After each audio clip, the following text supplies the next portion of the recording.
En el México de 1946, la industria del cine no era solo un negocio de entretenimiento, era un campo de batalla de egos, belleza y poder donde las reputaciones se construían y se destruían con la misma rapidez con la que se revela un rollo de película. En ese entorno, los estudios Churubusco eran el templo del glamour y sus pasillos estaban habitados por figuras que se sentían dueñas del presente y el futuro del país.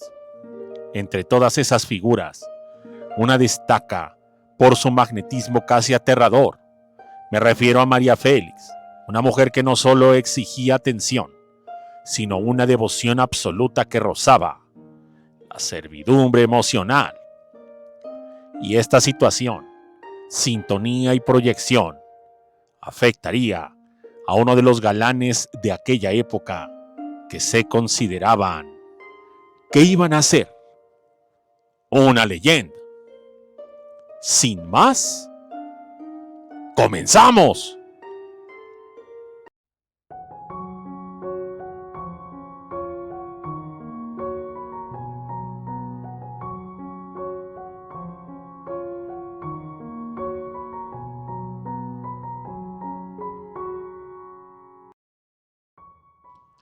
En el lado opuesto de esta dinámica se encontraba Raúl Martínez.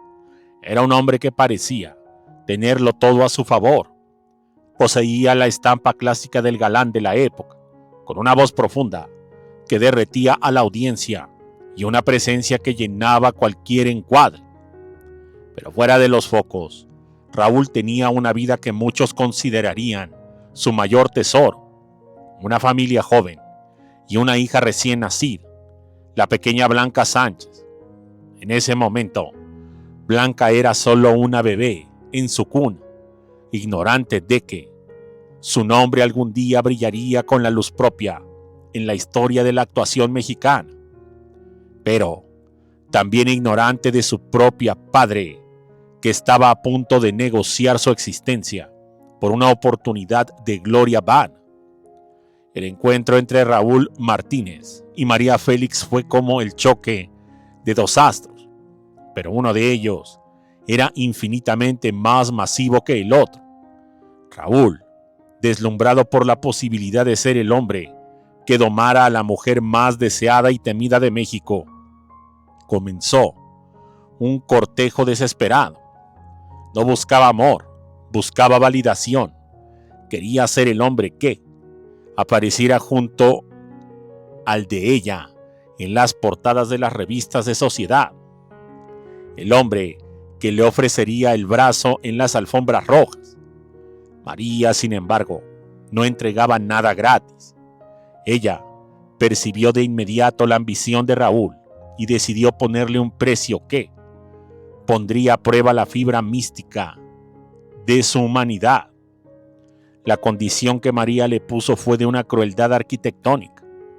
En una conversación privada, envuelta en el humo de los cigarros y el aroma de los perfumes franceses más caros, le dejó claro que ella no era mujer de compartir espacios, ni presentes ni pasados.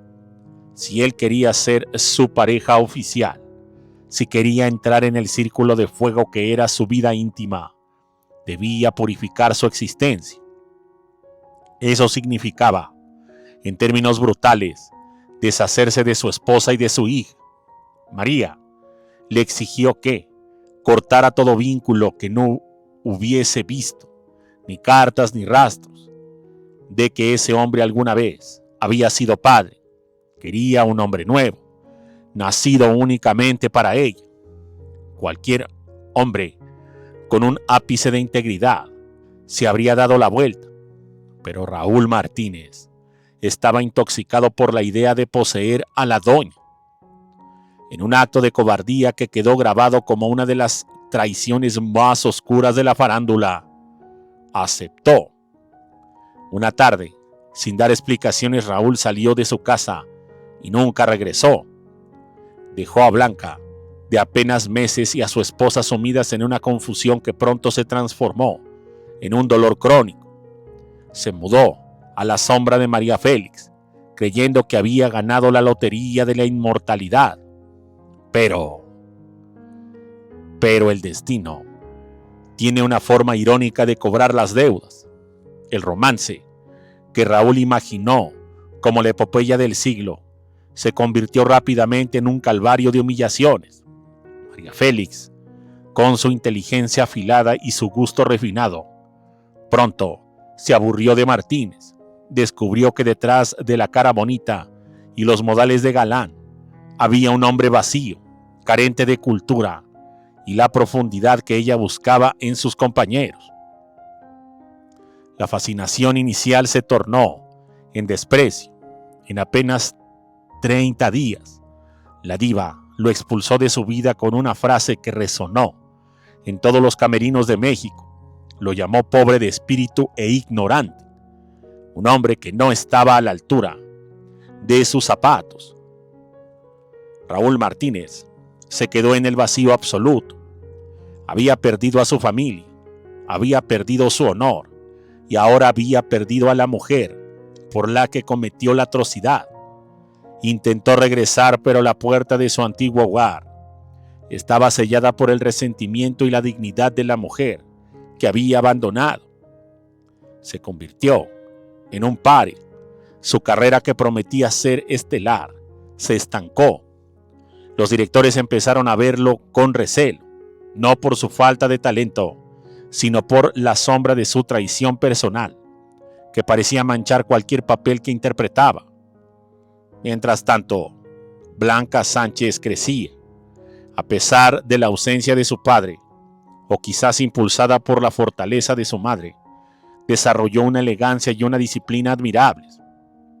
Cuando llegó el momento de entrar en la actuación, lo hizo con una fuerza que nadie esperaba. Se convirtió en una de las actrices más queridas, conocida por sus capacidades de transmitir emociones complejas con solo una mirada. Blanca nunca necesitó el hombre ni necesitó el nombre de su padre para abrirse camino. Ella misma construyó una leyenda de integridad y éxito. Lo más trágico de esta historia es el silencio que persistió durante décadas. Raúl y Blanca habitaron el mismo mundo, se cruzaron en estrenos, en los pasillos de las televisoras y en eventos del sindicato de actores. Sin embargo, Raúl jamás tuvo el valor de acercarse.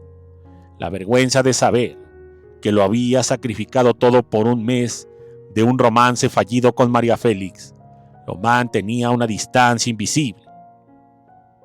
Veía a su hija desde la penumbra de las salas de cine, reconociendo en ella una nobleza que él mismo había desechado. Raúl Martínez murió como un hombre olvidado, una nota al pie de página en la historia de la época de oro. Blanca Sánchez, por el contrario, falleció rodeada de respeto y el amor de un pueblo que la vio como un ejemplo de dignidad. El hombre que pensó que podía cambiar el amor de su sangre por el brillo de una estrella terminó dándose cuenta, demasiado tarde, de que las estrellas son frías y distantes, mientras que el hogar que destruyó era la única luz verdadera que alguna vez tuvo. Esta es la crónica de una traición que el tiempo no pudo borrar, la historia de un padre que prefirió la sombra de una diva que el sol de su propia hija. Muchas gracias y hasta la próxima.